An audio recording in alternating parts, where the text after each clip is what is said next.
Twilight was a young and bright spinewing who lived in the Underdark with the rest of her clan. She always had a keen mind for learning things, so when she spied on the purple-skinned elves called the Drow, she picked up on their other language quite easily. It happened the same way when she would accompany the older kids to watch the dwarves work. Twilight eventually was able to learn about the beauty of their great saloon, their most wonderful lady, who even underground would guide them safely. She soon joined the Mistress of the Moon Sword Order and learned to fight. She learned how to wield most weapons with swiftness, but found that due to a lack of strength she couldn't reach, her best weapon was that of a rapier. When she was granted her Sword of the Moon badge, she was elated. She went out with her friends to go fly around their cavern and battle. It was then, when they got a little too drunk that evening, she was knocked out of the air and plummeted harshly into the ground, having been unable to catch herself. She soon became paranoid of flying anymore. Going any higher than 5 people, spinewings, made her nervous, and she would falter in her skills. As the home of the spinewings resided at the top of large caverns far above any easy access, she became unable to travel to other clans or properly protect her own.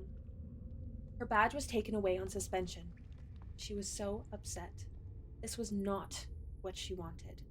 But the fear of falling, just the thought of the possibility, made her so anxious. She did try to hide it to the best of her ability when she was out with people. Eventually, she was given tunnel duties. It was during one cave-in that Twilight was separated from her team. There was no way they were going to be able to move the rock.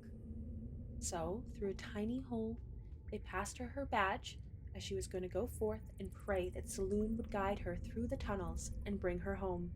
She traveled forth through the tunnels for a very long time, eating slugs and bugs along the way. Eventually, she saw a light and had thought it was her home. Saloon brought her back. Instead, however, it was a new land. It was loud, wet, and shocking.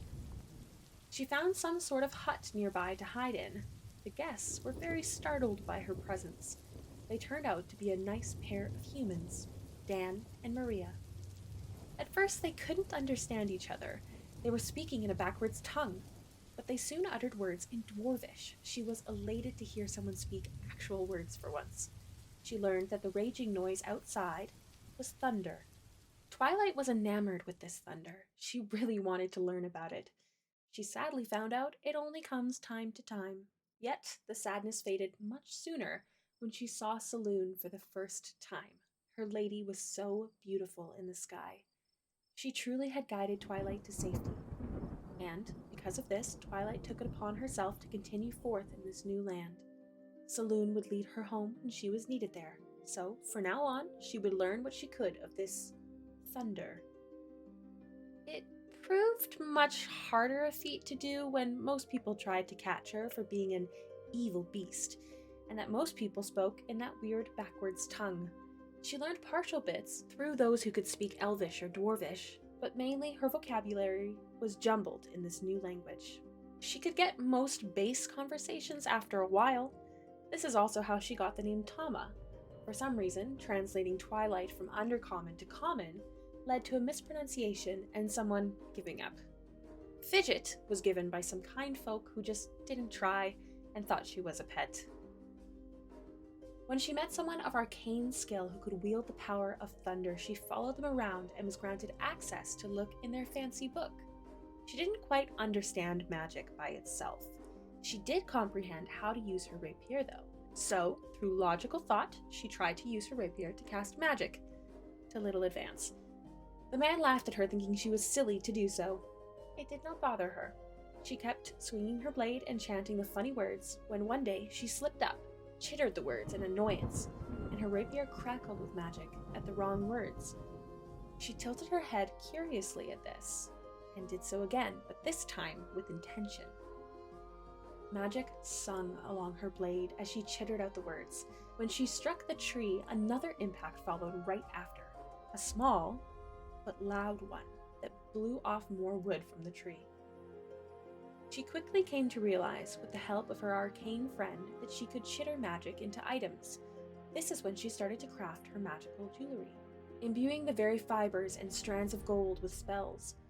It may have been a process to do so, but it was a worthy one in Twilight's eyes. She soon said goodbye to the arcane mage and left to go follow the moon. She ended up on the outskirts of Waterdeep, where some short man named Giovanni met her. She offered him a chocolate-covered bug, which she found she enjoyed greatly, and he accepted.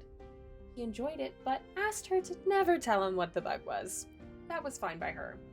He insisted she go with him on his travels. She did, but after she participated in this log-rolling competition, she met a very vibrant, tall, one-armed man. He was really bad at keeping his balance. She basically didn't even have to try to stand. She won. She then bought him a drink, as he was a fascinating person to look at, and asked him many questions in her drunken stupor. She doesn't remember most of that conversation.